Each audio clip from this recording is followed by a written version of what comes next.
Hello beekeepers, and welcome to my experimental hive. I call this the Parkinson Hive because I'm not really that creative. Been using it for a couple years, and there's a Facebook group and I've got some videos, but I thought I don't really have a good video showing kind of how it works, why it works, things like that. And so I'm taking the time today to put together just an overview video. So let's spend a few minutes here at the prototype hive, and we'll take a look inside this hive too, but just to talk about how it works and see some of the features of it. So the first feature is there's a door down here and there's plexiglass on the inside. Now bees generally build from the top down, and this hive is at an angle.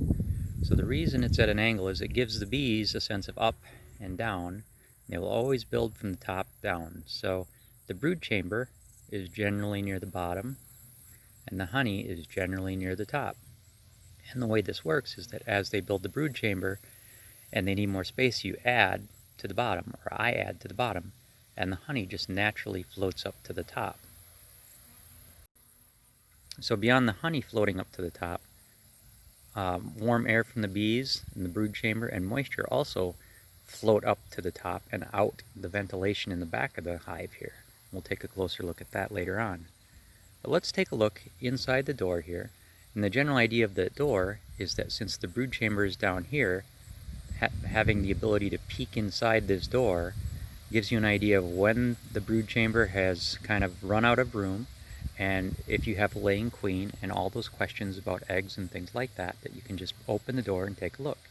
Now I'm not suited up and you can see bees zooming in and out of here. It's the middle of the day. We're going to just open that door and take a look anyway. And so here we go. You can see a few bees crawling around. I added that frame yesterday, and so there's not a lot of activity yet down here at the very bottom. And usually I do this in the evening, so I don't have a lot of bees flying around me like I do now. But they're generally very gentle. And you can do this anytime during the day. And my kids love doing it. Now one other thing to point out here while we're at the actual hive with the bees in it is that they're going in underneath the hive down here. The entrance to this hive is just a custom frame with a special gap in it that allows the bees to go in. And so because the entrance is a frame, I can move that entrance up or down as I need. And what I found is that if you put the entrance right where the brood meets the honey, that's the best place for it, because then bees carrying nectar have a very short path to travel and they build out honey very quickly. So we're going to leave the prototype hive here and go take a look at one that I built using the build manual and see how it all fits together and how it all works. And we'll come back here and actually pull this one apart and inspect it and take a video so you can see what it looks like with bees in it. Okay, here we are at the hive that I built as I developed the build manual. So if you download the build manual and build a hive, it should look a lot like this. What I'd like to do is talk about each part of the hive and how it's constructed and why it is the way it is, some of the features and functions of it. So I guess we'll start with the roof. The roof at an angle like this sheds water and snow in the winter, does an excellent job of that. And you see this little latch down here. It's locked in 3 places. One right here, and then on the back there's holes with bolts going through them. Now you don't put nuts on those bolts. The bolts are just there to secure the roof so that it can't lift up. Now generally you don't have to worry about wind as much as you have to worry about raccoons, and this hive is raccoon proof. So that's kind of why we have the 3-point locking system, is to keep the raccoons off. But also if you do get a strong Midwest thunderstorm or something like that, the roof stays on. So to remove the roof and inspect the hive, you just open the latch and then you lift up on the roof and slide it forward past those bolts in the back and lift it right off. Now I've got a camera in one hand, so I'll have to pause while I do that. And now our roof is off, and we can see that the underside of the roof is painted, and that's to help with the amount of moisture that comes out of our insulator frame in the winter that protects the wood. Otherwise we just get a lot of moisture sucking into the wood in the middle of winter. And now we can take a closer look at the rest of the hive and see how it works.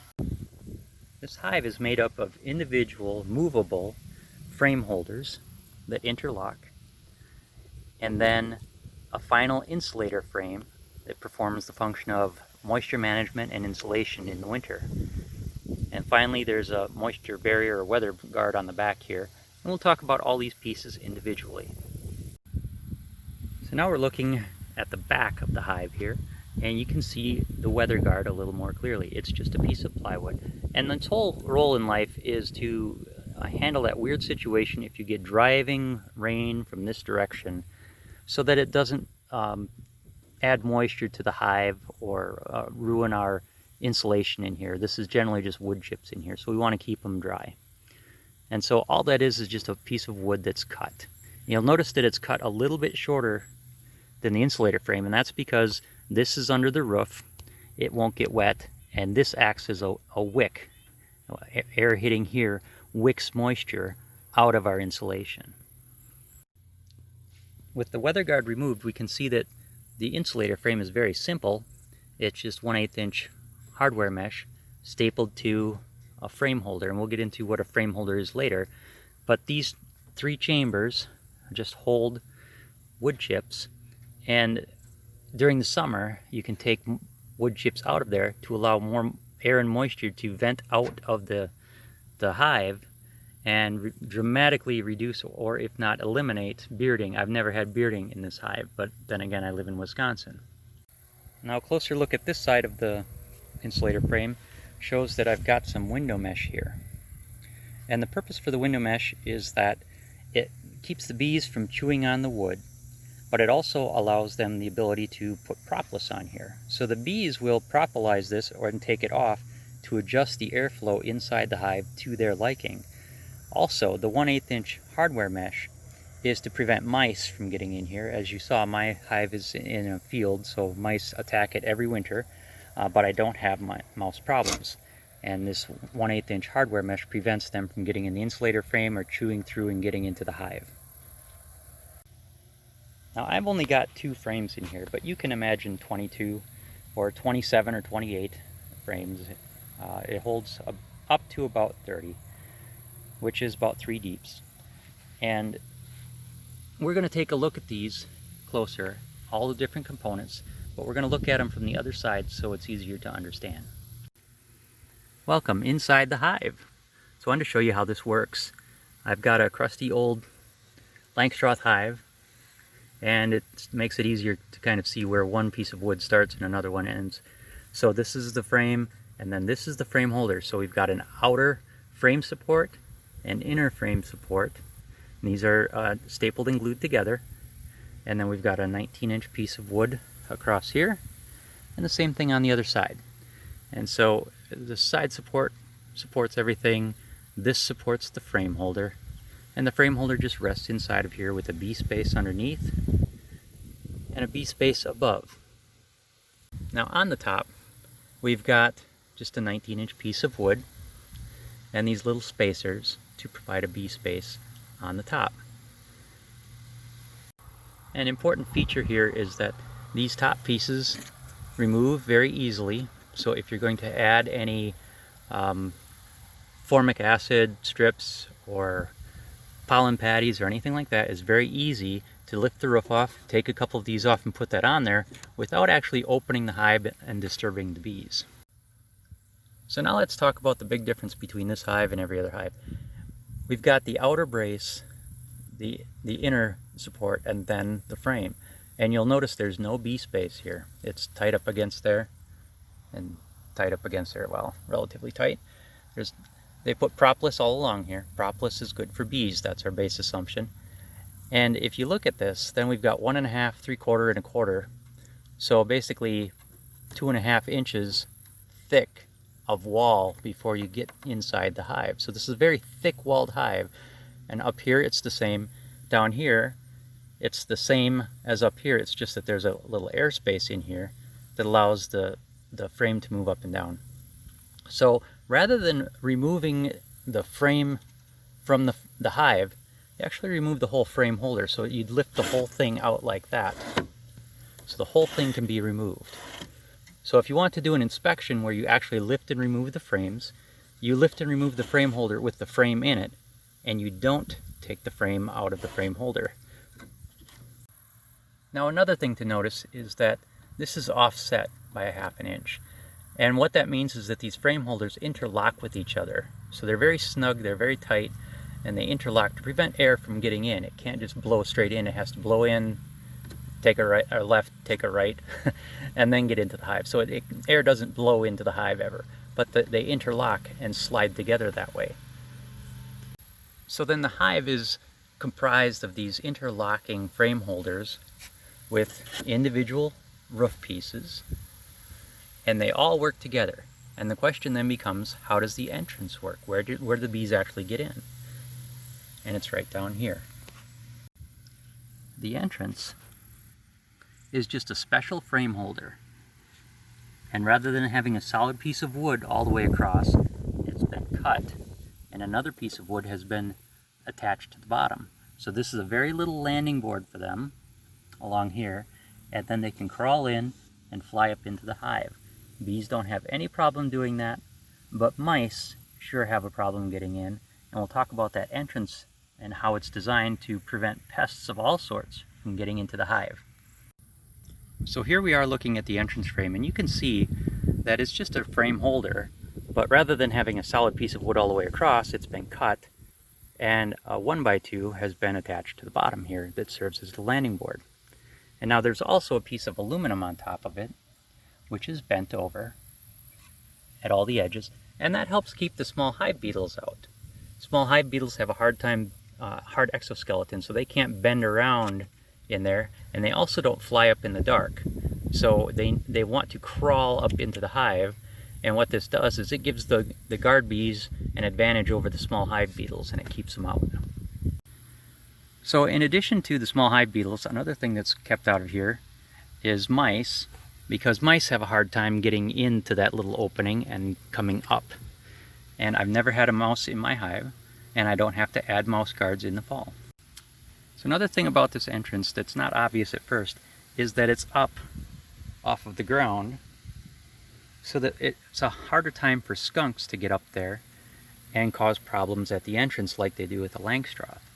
So there are a lot of little built-in features in this entrance that make it unique, and most importantly is that you can move that entrance to wherever you want. So now with all the frames out, I wanted to show what that entrance actually looks like when you put the frame holders right together. That little space right there is what the bees have to come up through and into the hive. And now what I've done is added a couple of frames just to show the space. There's plenty of room for bees to get up here, but anything else like a mouse has a hard time, and it also makes it so the guard bees have a much easier time. It's not just a straight shot into the hive and then they have to track everything down in the hive. They can guard this entrance and defend against yellow jackets and all kinds of things much easier. Now as we start to reassemble the hive, we put the first roof piece on, and you can see there's a little space right here. And that little space is where moisture and hot air flow up between the frames. And so as we add more roof pieces, what happens is this bee space under the roof piece also becomes a chimney that vents all the air and moisture up the hive to the insulator frame. Now before we go and do an inspection, one of the questions I get is it hard to build? And the answer is no, it's not. I've got over 100-page build manual with detailed instructions, hundreds of pictures in there to help. But let me give you the very quick tour of how to build this hive.